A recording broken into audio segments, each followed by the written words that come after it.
तो hello students welcome to a new video. तो देख पिला माने वीडियोटा कहाँ रोचे वीडियोटा रोचे तुम षष्ठ पाई। तो षष्ठ श्रेणी पिला माने कमेंट कर आमर ओडिया क्वेश्चन पेपर टे नहीं कि आसतु। तो समाप्ति सूचक मूल्यांकन 2/2026 जोटा कौन कौन वार्षिक परीक्षा आनुआल एग्जामिनेशन तुम मार्च 9 तारीख प्राय सब स्कूल स्टार्ट होगा जाऊँगी।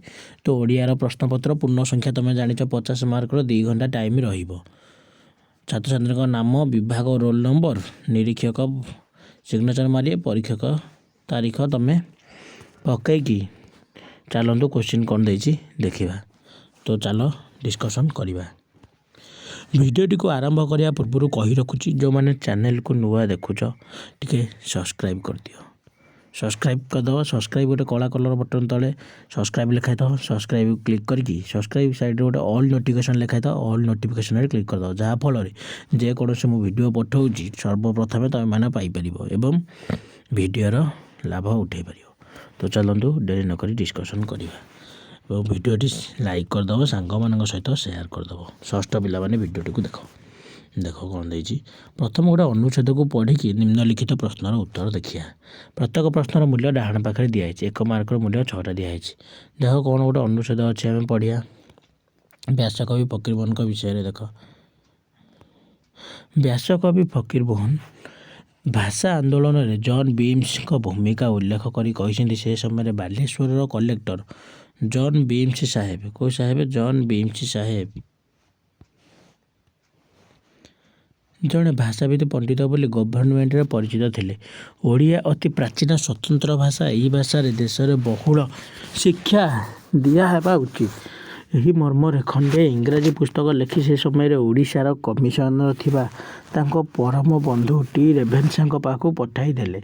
से महोदय कलेक्टर प्रेरित दरखास्त आपणाई विशेष रूप से आनुकूल्य मत लिखि गवर्नमेंट को पठाई देले। सरकार निर्देश आसिला ओडिशा समस्त स्कूल बंगला संपूर्ण रूपे उठाई दि जाऊ। उत्कल भाषार बहुल प्रचार निमंते स्थान स्थान रे स्कूल सब स्थापित हो। व्यासकवि फकीरमोहन व्यासकवि फकीरमोहन को आंदोलन में जॉन बीम्स को भूमिका उल्लेख कर कौन है सरकार को निर्देश आसला सब हो। एणु कलेक्टर महात्मा और कमिशनर टी रेभेन्सा अनुग्रह चिरकाल उत्कलवासी स्मरण करके मन रखिए। तो प्रथम क्वेश्चन कहते जॉन बीम्स गवर्नमेंट को कौन सुपारिश करते से कौन सुपारिश करते देख। जॉन बीम्स से समय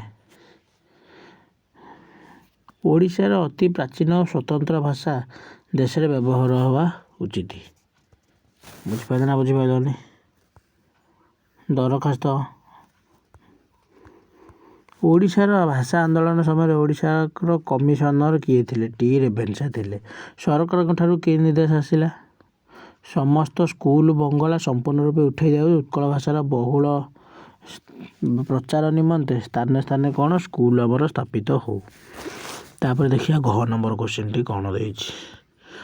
बीम्स और कमिशनर रेभेन्सा अनुग्रह चिरकाल उत्कलवासी स्मरण कर वाक्यर अर्थ न बदलाई रेखांकित पद बदल अन्य पद लेख। अनुग्रह रेभेन्सा अनुग्रह रेभेन्सा यही कृतकार्य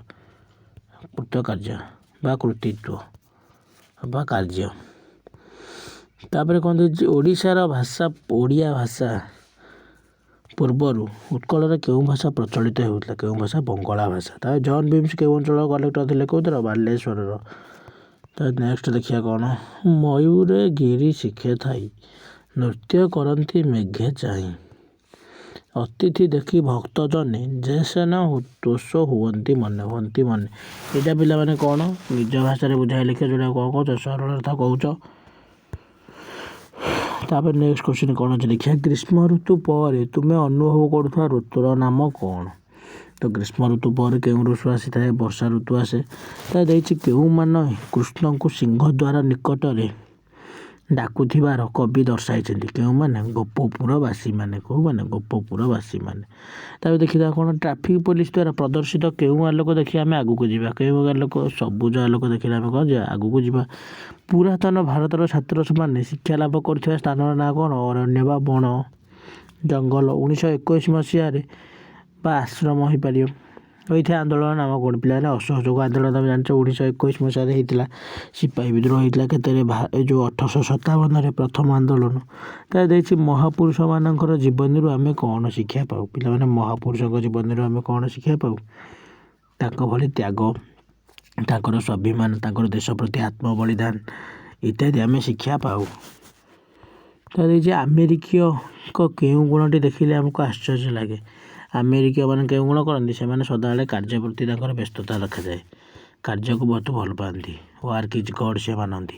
ତା ଜେଲ୍ ଯିବା ଗୌରବର କଥା। ଏ କଥା କିଏ କାହାକୁ କହିଥିଲେ? ପିଲାମାନେ ଏଇଟା ଷଷ୍ଠ କ୍ଲାସ୍ ସାହିତ୍ୟ ବହିରେ ଅଛି। ଏଇଟା ତୁମେ କମେଣ୍ଟ ମାଧ୍ୟମରେ ନିଶ୍ଚିତ ରୂପରେ କମେଣ୍ଟ ମାଧ୍ୟମରେ ଦର୍ଶାଅ। ତାପରେ ନେକ୍ସଟ କ'ଣ ଅଛି ଦେଖିଦେବା। ତାପରେ ଦେଖିଦେବା ଘ ନମ୍ବର କ୍ୱେଶ୍ଚିନ୍ଟି କ'ଣ ଅଛି ଦେଖିଦେବା। ଘ ନମ୍ବର ଅଛି ଲେଖ କାହାକୁ ପିତାମହୀ ଓ କାହାକୁ ଜନନୀ ବୋଲି କହିଛନ୍ତି। ତା ଦେଇଛି ଶ୍ରୀକୃଷ୍ଣ ନିଦରୁ ଉଠିଲେ ମା ଯଶୋଦା କ'ଣ କରିବେ ବୋଲି ଭାବୁଛନ୍ତି। ମେଘମାଳ କିପରି ଜଳ ବର୍ଷା କରନ୍ତି। ତା ଦେଇଛି କ'ଣ ପ୍ରଭାତ ଅବକାଶ କବିତାରେ କୃଷ୍ଣଙ୍କୁ ସମ୍ବୋଧନ କରାଯାଇଥିବା ନାମ ଗୁଡ଼ିକର ନାମ ଉଲ୍ଲେଖ କର। ତାପରେ ଗୋଟେ ସରଳ ଭାଷାରେ ବୁଝାଇ ଲେଖ ଦିଆଯାଇଛି। ସୁବିଧା ଓ ପାରିପାର୍ଶ୍ୱିକ ଅବସ୍ଥା ହିଁ ମନୁଷ୍ୟର ଉଚ୍ଚ ଓ ନିଚ କରିଥାଏ। ସୁବିଧା ଓ ପାରିପାର୍ଶ୍ୱିକ ଅବସ୍ଥା କ'ଣ କରିଥାଏ? ମଣିଷକୁ ଉଚ୍ଚ ନିଚ କରିଥାଏ। ତ ଦେଇଛି ଶୂନ୍ୟସ୍ଥାନ ପୂରଣ କର। ସର୍ଟ କୋଶ୍ଚିନ୍ ଆମର ରହିଲା ଶୂନ୍ୟସ୍ଥାନ ପୂରଣ କରିବା। ଦେଖ ଦେଇଛି କ'ଣ ଶୂନ୍ୟସ୍ଥାନ ପୂରଣ କରରେ ଉଚ୍ଚ ମନା ଭଳେ ଅମୃତ ଲୋଭଇ ନିଚ ମନା ଲଭେ ବିଷ। ତ ଖ ନମ୍ବର ଦେଖିବା କ'ଣ ଦୁଇଟି ଲେଖାଏଁ ପ୍ରତିଶବ୍ଦ ଲେଖ। ପିଲାମାନେ ନୀର ମାନେ କାହାର? ପାଣିର ପ୍ରତିଶବ୍ଦ କ'ଣ ହେବ? ଜଳ ବା ପାଣି ହେବ। ତା ଦେଇଛି କ'ଣ ସୂର୍ଯ୍ୟର ପ୍ରତିଶବ୍ଦ କ'ଣ? ତପନ ଆଉ ରବି ହେବ। ତା ଲିଙ୍ଗ ପରିବର୍ତ୍ତନ କର। ମୂଲିଆର କ'ଣ? ମୂଲିଆଣୀ। ପିତାମହୀର କ'ଣ? ମାତାମହୀ।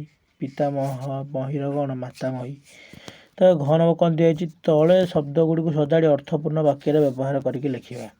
ପ୍ରକୃତି ସେମାନଙ୍କ ନିକଟରେ ନିର୍ଜୀବ ଓ ଜଡ଼ ନୁହେଁ। ପ୍ରକୃତି ସେମାନଙ୍କ ନିକଟରେ ନିର୍ଜୀବ ଓ ଜଡ଼ ନୁହେଁ। ତା ବାକ୍ୟ ଗଠନ କର। ଅଧ୍ୟବସାୟ ମାନେ କ'ଣ? ପରିଶ୍ରମ। କଠିନ ଅଧ୍ୟବସାୟ ଫଳ ବ୍ୟଥିତ ହୁଏ ନାହିଁ ବା କଠିନ ପରିଶ୍ରମର ଫଳ ବ୍ୟର୍ଥ ହୁଏ ନାହିଁ। ଅଧ୍ୟବସାୟ ମାନେ କ'ଣ? ପରିଶ୍ରମ। ଗଛପତ୍ର ପରି ଦୁଇଟି ଯୁଗ୍ମ ଶବ୍ଦ କ'ଣ? ନଈ, ନାଳ, ଟଙ୍କା, ପଇସା। ଗଛପତ୍ର ପରି। ତାପରେ ତୁମେ ଗୋଟେ ଏସେ ପଢ଼ିଛି ଗ୍ରୀଷ୍ମ ଦିନ ବିଦ୍ୟାଳୟ କିମ୍ବା ମା ପାଇଁ ଗଛଟି। ମାନେ ତୁମ ବିଦ୍ୟାଳୟ ବା ୟୋର ସ୍କୁଲ ଏଇଟା ଗୋଟେ ବଢ଼ିଆ ଏସେ ବା ଗ୍ରୀଷ୍ମ ଦିନ ତୁମେ ଯଦି ଚାହିଁବ ଲେଖିପାରିବ ଯେଉଁଟା ତୁମ ମନ ଲେଖିବ। ମୋ ମତରେ ତୁମ ବିଦ୍ୟାଳୟ ରଚନା ତୁମ ପାଇଁ ଇଜି ହେବ। ଯଦି ଚାହୁଁଛ ଏ ଲଙ୍ଗ କୋଶ୍ଚିନ୍ର ଆନ୍ସର ନେଇକି ଆସେ ତାହେଲେ ଆଉ ଗୋଟେ ଭିଡ଼ିଓରେ ନିଶ୍ଚିତ ରୂପରେ ଆସିବ। ସେ ପର୍ଯ୍ୟନ୍ତ ଚ୍ୟାନେଲକୁ ସବସ୍କ୍ରାଇବ୍ କରିକି ରଖିଥାଅ। ତ ଦେଖିଦେବା ପିଲାମାନେ ଥ୍ୟାଙ୍କ ୟୁ। ଏ ସମୟ ଭିଡ଼ିଓଟି ସରିଯାଇଛି। ଭିଡ଼ିଓଟିକୁ ଯେଉଁମାନେ ଶେଷ ପର୍ଯ୍ୟନ୍ତ ଦେଖୁଛ ଅଶେଷ ଧନ୍ୟବାଦ। ଲାଇକ୍ କରିଦେବ, ସେୟାର କରିବ ସାଙ୍ଗମାନଙ୍କ ସହିତ କହିକି ସବସ୍କ୍ରାଇବ୍ ଟିକେ କରିଦେବ। Om Prakash education. Thank you.